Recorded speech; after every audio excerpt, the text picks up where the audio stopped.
Vidéo. J'ai décortiqué une serrure Tuya, voilà, cylindre électromécanique.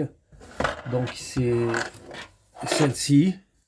Voilà, elle existe sous la marque Xiaomi aussi. Voilà. Donc on va étudier le fonctionnement de cette serrure. Bon, bah en réalité, on a une clé très complexe d'apparence. Mais en réalité, voilà, on a une serrure 3 pistons. Et on a uniquement cette partie-là qui sert à ajuster les pistons. Ça, c'est un repère fabricant ou c'est de la déco, je ne sais pas trop. Alors, le principe de cette serrure. Donc là, j'ai tout démonté. Comment ça marche? Là, on a le petit module. Donc avec le Zigbee, l'interrupteur pour appairer, activer ou désactiver la serrure. Et on appuie ici, on l'utilise en mode non connecté. Un coup, on réappuie, on l'utilise en mode connecté. Là, on va l'associer avec la passerelle. Bon, là, rien d'extraordinaire. Ça, c'était le montage de la platine donc, qui allait là-dessus. Toute cette partie-là, elle a été facile à démonter. À l'aide j'ai enlevé des clips. Bon, le gros du problème, c'est que quand on commence à sortir cette serrure, on ne peut plus la remettre. Voilà. Donc, j'ai démonté le barillet. Alors, le barillet, on va étudier ça. Alors ici, on a les petits pistons. Les petits pistons, c'est tout simple. C'est tout simple. Alors, on va, bon, on va filmer les petits pistons et puis on va les regarder au microscope. Voilà. Ici, on a les petits pistons. Et en fait, voilà, la clé, elle va venir ici. Ici, elle va venir aligner le piston ici, ici et ici. Voilà, donc quand on va mettre la clé, on aligne les pistons. Voilà. Donc dans cette clé, on n'a que cette partie-là qui sert. Alors, on va étudier l'autre partie, on va étudier celle-ci. Celle-ci, effectivement, ici, elle sert, mais c'est des contacts. Ici, on voit qu'on a 3 contacts qui viennent. Alors, on va... Voilà, les 3 contacts, ils viennent sur la clé. Ici, ici, ici, ici, ici, ici. Alors, quand la clé est reconnue, qu'est-ce qui se passe? Alors là, quand on met la clé, on va simuler. Voilà, on va mettre la clé. C'est pas évident parce que c'est tout tordu. Hop, hop. Voilà. On aligne les pistons ici. On peut regarder ici maintenant. Voilà, on va aligner les pistons. Donc c'est que cette partie-là qui sert. Et bien sûr, comment se fait le contrôle d'accès? Le contrôle d'accès, il se fait tout simplement sur la dernière partie. Ici, ici, voilà, et on va prendre cette partie-là dans le cylindre. Et là, ici, on a les 3 contacts. Et ici, on va passer sur le microscope. Ici, on a un piston. Et là, en fait, c'est la bobine que j'ai sortie. Dans cette bobine, il y a ce petit électroaimant qu'on va voir là. Voilà, on va passer sur... Voilà. Ça, c'est ce qui va venir bloquer... alors, on va essayer de trouver un truc un peu plus net. Voilà. En fait, c'est le 3e piston. Dessous, donc, là où je vous montre, voilà. Là-dessous, il y avait un ressort. qui pousse. Donc on a 3 pistons, 1, 2, 3. Le troisième, on a un petit électroaimant dessous et un ressort. Bah, tout simplement,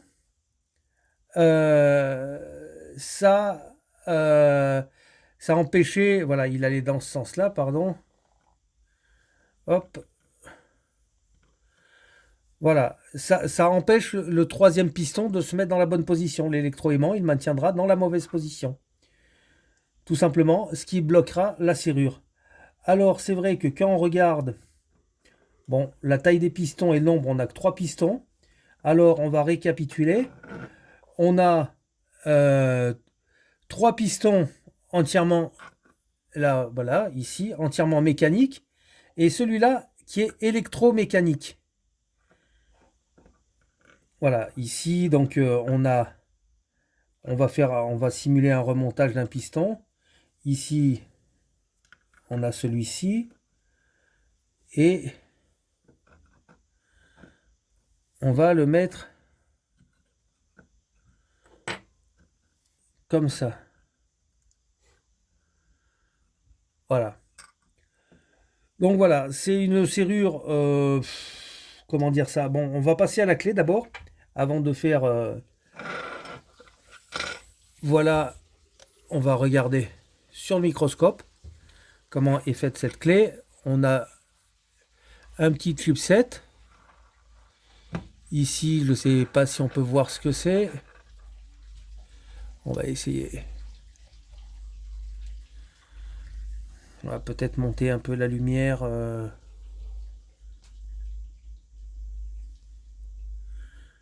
Voilà.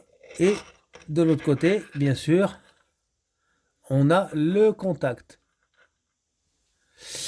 Alors, le problème de cette serrure, c'est que on va repasser, voilà, ici, là où il y a l'électroaimant.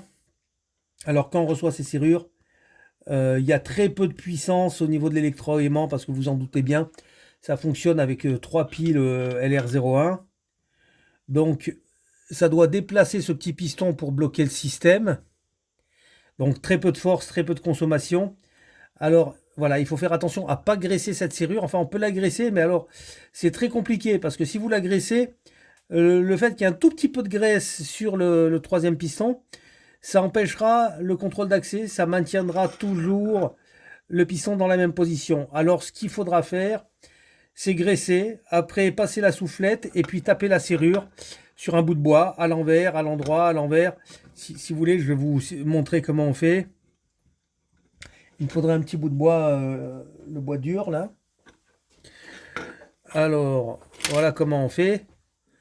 Quand on a cette serrure et qu'elle elle fonctionne qu'en serrure normale, donc là on n'a plus besoin du microscope, et ben pour bouger le piston, si on a eu le malheur de le graisser, bon, ce qui n'est pas une mauvaise chose en soi, mais il va falloir passer la soufflette dans la serrure et puis taper une centaine de... un coup comme ça, enfin une centaine de fois, un coup comme ça, un coup comme ça, un coup comme ça, si vous voulez, pour bouger le piston dedans. Parce que quand on les reçoit, ils sont tout le temps grippés, les pistons. Voilà, alors là, j'ai à peu près tout dit sur cette serrure. Au niveau d'un point de vue sécurité, bon, bah, celui qui la connaît pas, il se fera voir parce qu'effectivement, il y a un système d'alarme dedans, ce qui est pas mal. Après, c'est une serrure vraiment très très basique.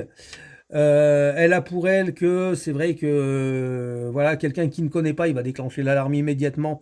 Donc une alarme sur le téléphone, on ne peut pas se douter qu'on a affaire à une serrure connectée et quand bien même on déclencherait de toute façon l'alarme. Voilà. Sinon, pour en revenir à cette fameuse clé, donc pour moi, il n'y a que ça, cette partie-là qui sert à aligner les 3 pistons correctement pour déverrouiller la serrure.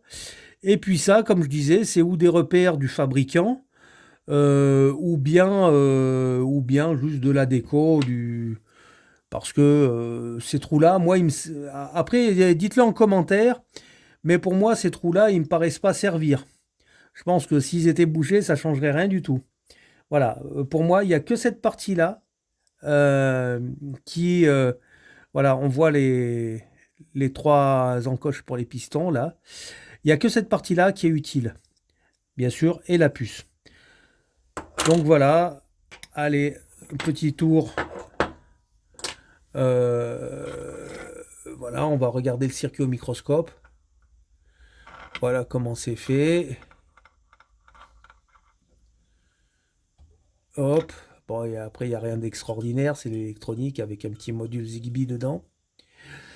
Il est enfichable, le module Zigbee. Il peut se défaire. Voilà, on peut le changer. Les constituants de cette serrure, il n'y a pas grand chose. On a la petite plaque qui venait donc à l'origine là-dessus. Cette partie-là venait là. Voilà. Bon, cette partie-là, je vais pas filmer parce qu'en fait, dans cette partie-là, il n'y a rien d'intéressant. Voilà. Pour défaire cette partie-là, on défait deux clips. Tant qu'on défait de ce côté, je dirais, de là, tout va bien. Dès qu'on défait là, si on a le malheur de sortir le barillet, c'est impossible de le remettre en place. Voilà. Donc, on a fait le petit tour avec toutes les petites pièces. Ah bah voilà, la fameuse bille, je suppose, de blocage. Voilà, la petite bille qui va là-dedans. Donc c'est elle qui doit bloquer le troisième piston. Donc le piston qu'on a vu là avec, avec ça. Voilà, ça et ça. Ça allait, on va essayer de le remettre en place avant de terminer la vidéo. Si j'y arrive, bien sûr. Ah là là, ça saute. Ça saute, ça saute. Alors, je vais essayer de le faire au microscope, voir si je peux le remettre en place. C'est pas dit, c'est pas gagné. Hop.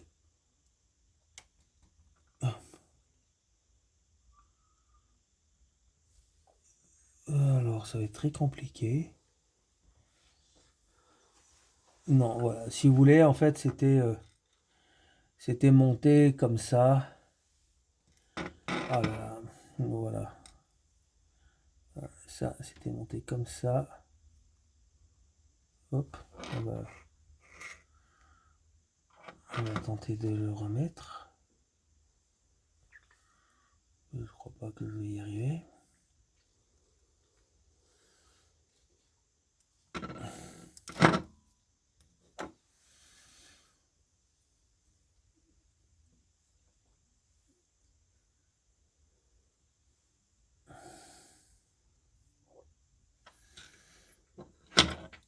On va regarder sur le microscope. Voilà, c'était monté comme ça dedans. Dans l'autre sens, pardon. Le piston, il ne risque pas de rentrer s'il est à l'envers. Voilà. Hop, je vais le mettre là-dedans.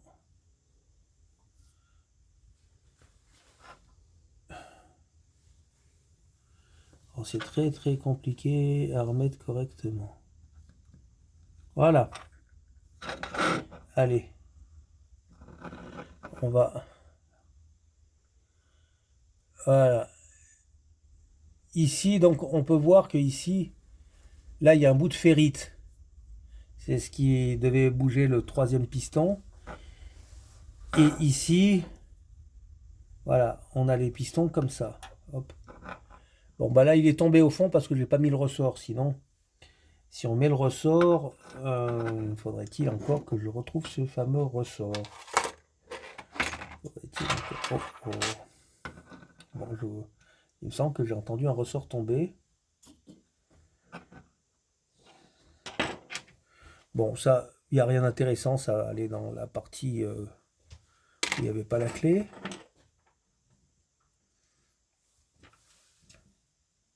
Là, c'est pareil. On a un système de blocage.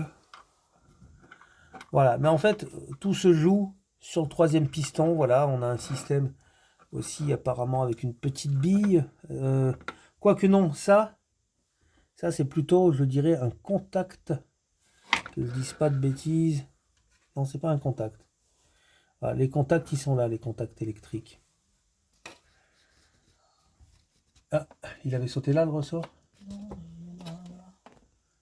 Voilà, donc en fait, les ressorts, on va remettre ça à l'envers. Voilà, on a les ressorts qui vont qui vont comme ça.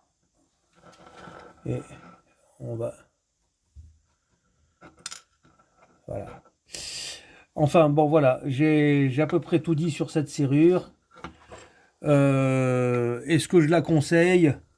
Si vous êtes bon bricoleur, pourquoi pas, c'est sympa. Bon, bah moi, il a fallu que j'en achète deux pour arriver à les faire fonctionner. Si vous vous sentez de débloquer le piston, le petit électroaimant, en tapant, graissant, soufflant, j'ai passé, moi personnellement, j'ai passé 2 heures là-dessus. Maintenant, effectivement, j'en ai une qui marche bien. D'un point de vue sécurité, si vous ne chantez pas sur les toits les faiblesses de votre serrure, je dirais que on se fera surprendre parce qu'effectivement, eh ben, on va déclencher l'alarme, quoi. Et puis visuellement, on va tout de suite penser à une serrure de sécurité, donc voilà, ça peut peut-être dissuader un peu. Sinon, c'est dommage. Je dirais que l'idée est très bonne, mais ça aurait pu être beaucoup mieux. Il y a encore beaucoup de points faibles que j'ai repérés dans cette serrure.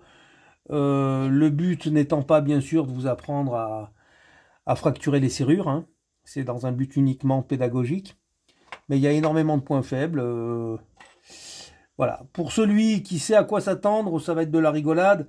Pour celui qui ne sait pas à quoi s'attendre comme type de serrure, il se fera surprendre. Voilà, bon, c'est bien dommage. Par contre, il ne faut pas perdre les clés parce que on ne sait pas où les faire refaire, quoi. C'est une serrure qui se fait quasiment plus. Voilà, ben, la vidéo se termine et puis voilà, vous pouvez poster des commentaires, me dire si j'ai oublié quelque chose. À ciao, bonsoir.